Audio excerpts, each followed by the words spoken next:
एक ऐसी विधानसभा जहां पर समाजवादी पार्टी बनने के बाद से आज तक सिर्फ एक बार हारी, जब डीपी यादव ने बगावत की। जी हां, वही डीपी यादव जो अब समाजवादी पार्टी के खिलाफ नजर आते हैं, जो अखिलेश यादव के आते आते समाजवादी पार्टी से अलग हो गए, या कहीं अखिलेश यादव ने उनसे दूरी बना ली। और वो सीट जहां पर डीपी यादव के विरोध के बाद भी समाजवादी पार्टी आसानी से जीत जाती है। तो चलिए आज यूपी किसका में बात करते हैं बदायूं की सहसवान सीट की।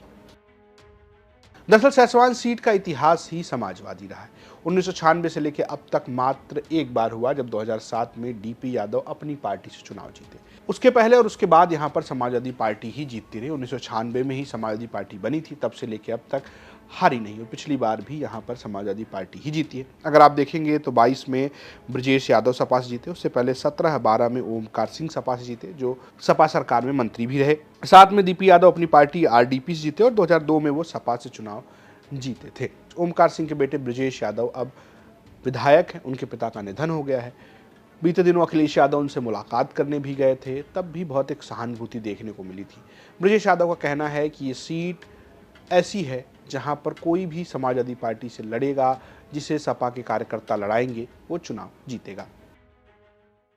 सहसवान में अगर 2007 का चुनाव हटा दिया जाए तो लगातार समाजवादी पार्टी यहाँ से जीतती रही है। और चुनाव चाहे विधानसभा का चुनाव हो या पार्लियामेंट का चुनाव हो, सहसवान ने हमेशा समाजवादी पार्टी का परचम लहराने का काम किया है। और 2027 में आदरणीय अखिलेश जी के नेतृत्व में सहसवान फिर से बहुमत के साथ हम लोग जीत के जाएंगे। और ये घमंड नहीं है, मेरा भरोसा है। वहाँ की जनता, वहाँ के साथी, हमारे मजबूत साथी जो हमेशा समाजवादी पार्टी को मजबूत करने के लिए लगे रहते हैं, उनकी बदौलत समाजवादी पार्टी 2027 में फिर से समाजवादी पार्टी का कैंडिडेट जीत के जाए। वहीं बीजेपी को लगता है कि उनके वोटों में बढ़ोतरी हुई है। पिछली बार लड़े डीके भारद्वाज बताते हैं कि हमने मेहनत की थी, बड़े कम वोटों से हारे थे, अगली बार फिर से जीतेंगे। भारतीय जनता पार्टी ने मुझे सहसवान विधानसभा में चुनाव के लिए भेजा। मैं चुनाव लड़ने गया और जीतते जीतते चुनाव हार गया। इस बात की थोड़ा सा कष्ट तो रहता ही है, लेकिन अगर मैं पिछली वर्षों को देखूं, 2012 में पार्टी को लगभग 3000 वोट मिले थे। 2017 में भाजपा को लगभग 24,000 वोट मिले और 2022 के विधानसभा चुनाव में 67,000 के आसपास वोट मिले, जो कि एक बहुत बड़ी उपलब्धि है। और मुझे ऐसा लगता है कि 2027 के विधानसभा चुनाव में सहसवान में इस बार कमल खिलेगा और पार्टी जिसको भी वहां से चुनाव लड़ाएगी वो चुनाव लड़ेगा। जहां तक सवाल मेरा है, पार्टी जैसा आदेश करेगी मैं स्वीकार करूंगा। मैं तो पार्टी का एक कर्तव्यनिष्ठ सिपाही या कार्यकर्ता हूं। मेरे लिए पार्टी सर्वोपरि है। हालांकि कमाल की बात यह है कि यहां पर डीपी यादव के परिवार से कुणाल सिंह, उनके बेटे, लड़े। डीपी यादव के परिवार से कुणाल सिंह चुनाव लड़े थे, जो 24,000 वोट हासिल कर पाए थे। इस बार भी चर्चा है कि डीपी यादव लड़ सकते हैं। डीपी यादव लड़ने से क्या होता है? डीपी यादव के लड़ने से यादव वोटों में बिखराव की संभावना बनी रहती है। अगर आप यहां देखेंगे तो यादव करीब 95,000 है, मुसलमान करीब 90,000 हैं। इसके बाद देखिए तो जाटव दलित समुदाय की जो संख्या है वो 30,000 है। कुशवाहा जो है वो 30,000 हैं। फिर पंडित ब्राह्मण 20,000 हैं। वहीं पर अगर आप देखेंगे तो कश्यप जो है वो 15,000 हैं, ठाकुर 12,000 हैं और जाट जो है करीब 8,000 की संख्या में मौजूद हैं। यहाँ पर मुस्लिम यादव का समीकरण इतना मजबूत है कि सपा को हरा पाना आसान नजर नहीं आता है। क्या 27 में बीजेपी, बसपा या कहिए कि डीपी यादव का परिवार कुछ कर पाएगा? ये जानने के लिए हमने बात की पत्रकारों से। देखिए, सहसवान विधानसभा विरासत के रूप में समाजवादी पार्टी की सीट है। वहाँ से आज तक भाजपा कभी चुनाव जीती ही नहीं है। केवल एक बार 2007 में डीपी यादव बसपा से चुनाव जीते थे। उसके अलावा वहाँ से मुलायम सिंह यादव जी पूर्व मुख्यमंत्री रहे हैं, वो भी चुनाव लड़ चुके थे, वो भी जीते हैं अच्छे मार्जिन से।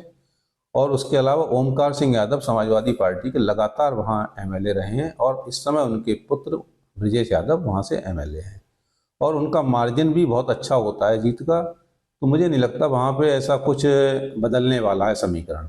वहाँ समाजवादी बहुत काफ़ी मजबूत है, लेकिन इस बार भाजपा ने अपने वोटों को वहाँ काफ़ी बढ़ाया है। जो उनके वोट और विधानसभा चुनाव में 25,000 30,000 तक रहते थे, इस बार वो शायद 60 से 70 हजार के बीच वोट उनका पड़ा है। इस परिवार का सहसवान विधानसभा में अच्छा खासा वर्चस्व है और सबसे बड़ा फैक्टर ये है कि जो रनर अप रहे थे बिट्टन, मुशर्रफ अली और बिट्टन, वो बसपा से रनर अप रहे थे और वो समाजवादी पार्टी में ही आ गए हैं।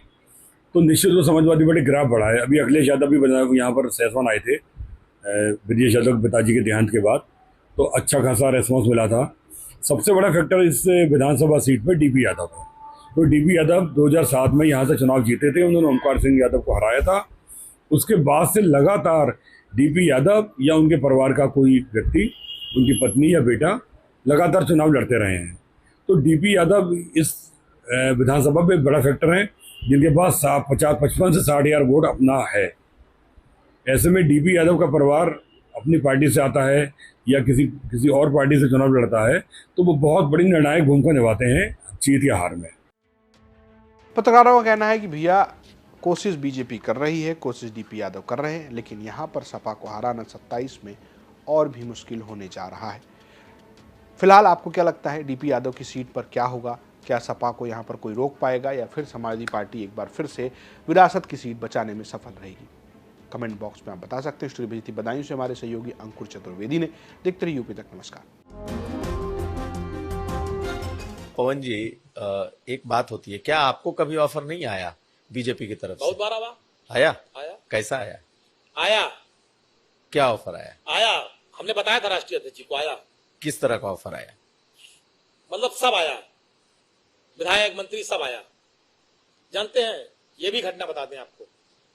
हम मेरे पिताजी, जैसे मैंने राजनीति शुरुआत की तो मेरे पिताजी कभी नहीं चाहते थे, लेकिन जब मैंने राजनीति में मैं प्रवेश कर गया, लखनऊ स्थित उपाध्यक्ष हो गया, तो ये भी बहुत महत्वपूर्ण घटना है। नेताजी का फैजाबाद आगमन था, तो मैंने कहा कि आपको मेरे घर चलना। कहे हाँ चलेंगे तुम्हारे घर। मैं जेल से छूट के आया था, वही मेरे ऊपर गैंगस्टर और सारे मुकदमे दर्ज हुए थे बहन जी की सरकार में। उसके बाद मैं छूट के आया था, तो मैंने कहा आपको मेरे घर चलना। कहे चलेंगे। नेताजी मेरे घर आए, अंगूरीबाग कॉलोनी में। मेरी माताजी ने खाना बनाया था। नेताजी ने, जो मेरी माताजी ने बनाया था, पूड़ी सब्जी, दही कचौड़ी, दही बड़ा जो था, सब खाया। नेताजी ने बैठ के पूरा आराम से सब खाया और खाने के बाद कहा कि और कुछ बना है? तो हमने मम्मी बुलाया अपनी माताजी को, तो उन्होंने पूछा क्या नाम है आपका? कहने मेरा नाम गीता। कहने बताइए कुछ और बना है? कहने जो बना था सब खिला दिया।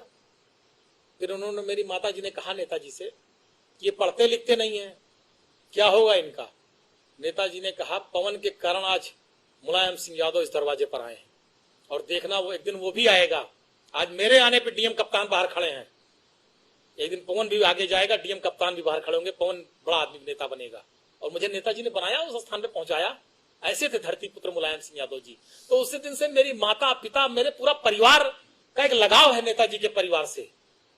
जब ये सब बातें आई कुछ लोगों ने कि भाजपा ये सब, तो मेरे पिताजी ने तुरंत मुझको फोन किया, कहा जीवन में भूल न करना, जीवन में गलती न करना।